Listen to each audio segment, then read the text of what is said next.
Raga, buongiorno, anche oggi vengo a voi con un quesito che mi avete fatto in tanti. Sto facendo lo stesso intro dell'altra volta, almeno è la continuazione, no? Vabbè, cagate a parte. No, effettivamente vi ho fatto il video su come comprare gli sci, che criteri utilizzare, e in tanti mi avete risposto: bella lì, ho comprato gli sci e adesso che scarponi compro?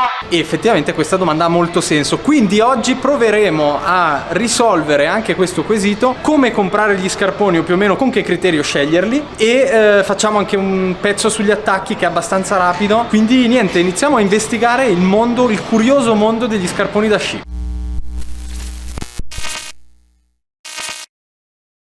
Quindi la domanda è: che scarponi compro se voglio uno scarpone che possa fare più o meno tutto? Allora, davanti a me ci sono 4 modelli di scarponi molto diversi l'uno dall'altro. Altra cosa che quasi mi dimenticavo: in questo frame, in questo momento, ci sono 2 spoiler abbastanza enormi su cose che usciranno a breve. Non vi dico altro, poi ci arriviamo. Partiamo dallo scarpone più particolare, diciamo, che è questo Backland Carbon. Raga, questo scarpone pesa 1,1 kg, ok? Niente, pesa niente.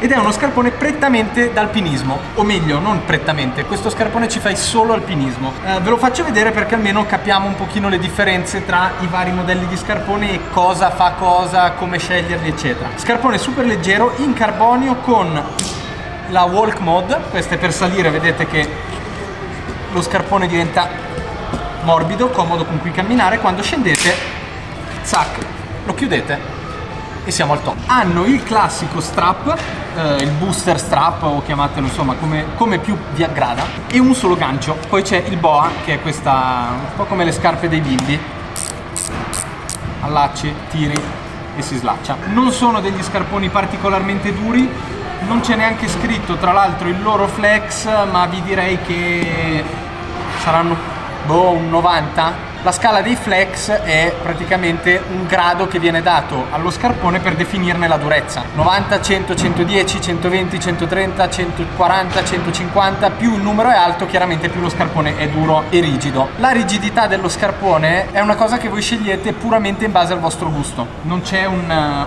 must, cioè tu non devi per forza avere uno scarpone 130 per andare forte, puoi fare un po' quello che più ti aggrada. Chiaramente se pesi 50 kg con un 130 secondo me fai un pochino fatica, e se pesi 140 kg con un 90 potresti trovarti con uno scarpone un pochino morbido.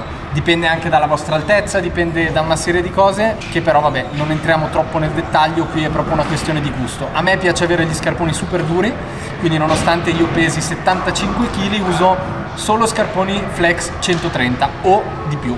Ok, quindi Backland Carbon è uno scarpone che possiamo usare per fare tutto? No. Raga, prossimo modello incredibile, quelli che uso io sempre. Abbiamo tra di noi un Redster CS TI, ha una serie di cose e di nomi particolarissimi, comunque io li chiamo semplicemente Redster. Sono lo scarpone di punta da sci alpino di Atomic.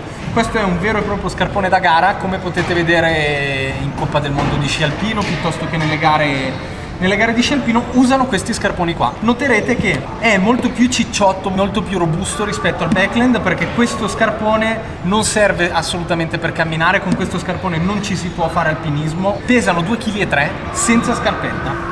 Questa è la scarpetta ed è una cosa abbastanza, insomma, sono belli robusti, tengono bene il peso, mi piacciono un sacco perché quando atterri pesante, magari atterri molto lungo, fai degli atterraggi un pochino heavy, con questo tu puoi stare tranquillo che lo scarpone ti dà tutto il supporto necessario.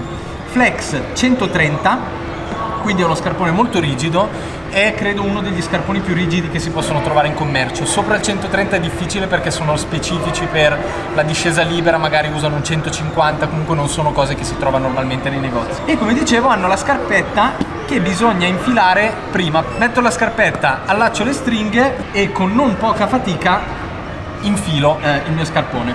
Niente di particolarmente speciale, sono degli scarponi con cui io mi trovo molto bene.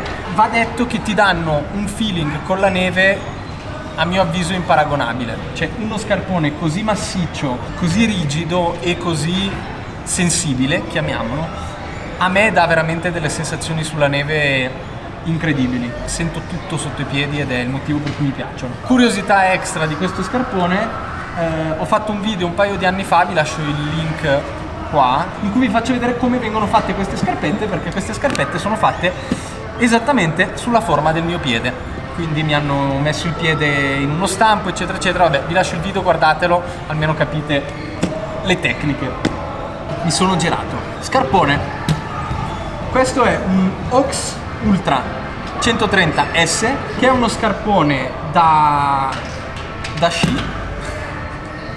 È uno scarpone molto leggero, pesa 1,9 kg, quindi mezzo chilo a scarpa, mezzo chilo a piede in meno dei Redster, e sono belli perché sono comodi. Il piede sta veramente molto comodo all'interno della scarpetta, non serve togliere le scarpette per indossarli, sono belli esteticamente, hanno una forma molto gentile, molto soft, mi piace molto la forma. E niente, sono degli scarponi che tendenzialmente si usano per tutti i tipi di sci, che sia all mountain piuttosto che park. Io questi qua li uso tanto in park, quando magari ho bisogno di fare cose più easy, dove non devo spingere particolarmente tanto. Uso questi, so che sto comodo, so che sto tranquillo, sono belli esteticamente, sono leggeri, sono morbidi, sono comodi. Anche questi Flex 130, che è un 130 leggermente diverso dal 130 dei Redster, perché essendo molto più leggeri la plastica è più fine, quindi a lungo andare, soprattutto se fa caldo, il 130 tende a smollarsi un pochino e va verso 120 possiamo dire. Comunque vabbè, niente di particolarmente compromettente, anzi ci sta, a me piace anche questa cosa di questi scarponi. Non li producono solo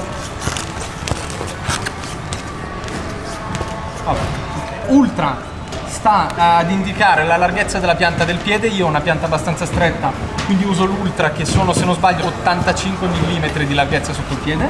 Fanno anche i Prime, che sono più larghi, e i Magna o Magna, non so, che sono ancora più larghi, quindi vanno ad adattarsi a qualsiasi forma di piede. Con questi, raga, andate al top. Ultimi, ed è il primo vero spoiler, perché non vi siete ancora accorti dell'altro, che vi sto già mostrando da tutto il video. Abbiamo questi scarponi, non sono ancora usciti, usciranno a breve. Sono gli Ox Ultra XTD 130 Boa, e come potrete notare, a differenza di tutti gli altri scarponi, questi hanno solo 2 ganci, perché sotto hanno questo, che è molto comodo. Stringe, a mio avviso, molto meglio dei ganci, sembra quasi una sorta di abbraccio al piede, è molto piacevole come sensazione. Sono degli scarponi da all mountain / alpinismo, quindi hanno anche questi la walk mode per camminare, e hanno i pin. Cosa molto molto molto interessante di questi scarponi, e qui arriveremo un po' a chiudere il cerchio su quello che scarponi scegliere. Sono degli scarponi con cui sciate alla stragrande, ci fate alpinismo perché avete sia i pin che la walk mode. Questo potrebbe, e dico potrebbe, essere lo scarpone con cui fare tutto. L'unica variabile che potrebbe, diciamo, cambiare il mio parere è se fate i salti grossi, e con grossi intendo a livello professionale. Ecco, quello potrebbe essere l'unico delta che sposta un pochino l'ago della bilancia, perché comunque è uno scarpone concepito per salire, cioè anche per salire, quindi è leggero, è sempre un 130, è lo stesso 130 degli Ox Ultra normali, però ha questo che è molto molto molto molto resistente, ma non so se atterrate da un salto di 30 metri in switch a 60 all'ora con tutto il peso sulle tibie, forse tiene 3, 4, 5 volte, ma non sono convinto al 100% che possa tenere sforzi ripetuti di quel tipo, proprio perché questo scarpone non è fatto per quello. Però a me è capitato spesso di usarlo in park, sono comodi, sono bellissimi, non ho avuto alcun tipo di problema, sono molto comodi per salire, tanto che io questi li uso appunto per fare alpinismo, e hanno questo che è, raga, rivoluzionario. Io chiederò ad Atomic di mettere questo boa su tutti i miei scarponi, perché è la cosa più comoda di tutto il mondo, veramente. Quindi questa cosa potrebbe aver risposto alle vostre domande, e c'è l'ultima variabile da toccare, che sono gli attacchi. Alt, perché c'era l'altro spoiler, ed è questa, e tanti di voi diranno: vabbè, sì, è la classica felpa di Vision of Super, no, non è la classica felpa di Vision of Super, questa è la collezione Vision of Super con Mottolino o Mottolino con Vision of Super, non so come funzionano questo tipo di cose.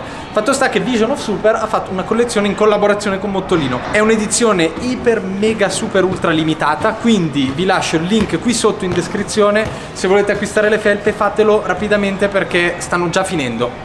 Ok raga, ultima cosa da toccare sono gli attacchi, che in realtà però l'attacco è una cosa molto molto soggettivo, per cui non esiste una regola, però esistono vari modelli di attacchi che sono studiati per fare diverse cose. Partiamo dal primo, questo è un attacco palesemente da sci alpino, gigante, slalom eccetera. Come dicevo nello scorso video, che se non avete visto andate a guardarlo, vi lascio il link qua sopra in modo che capite perché siamo arrivati a questo punto.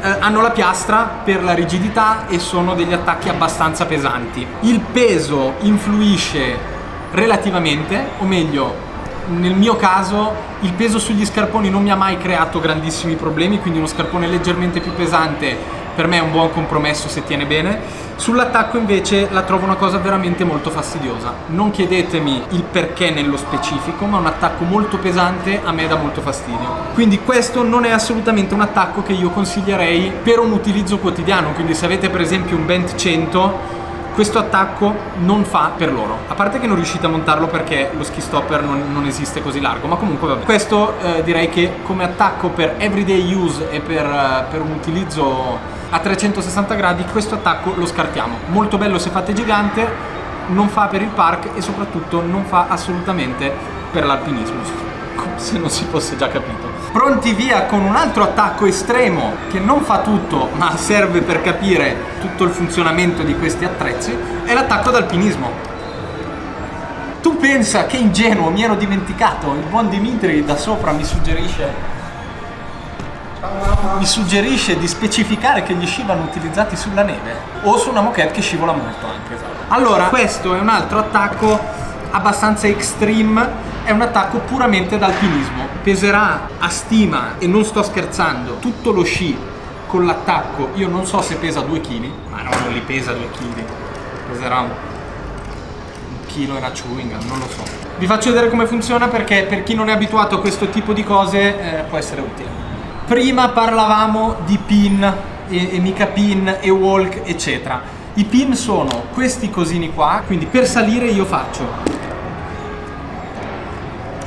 così, così,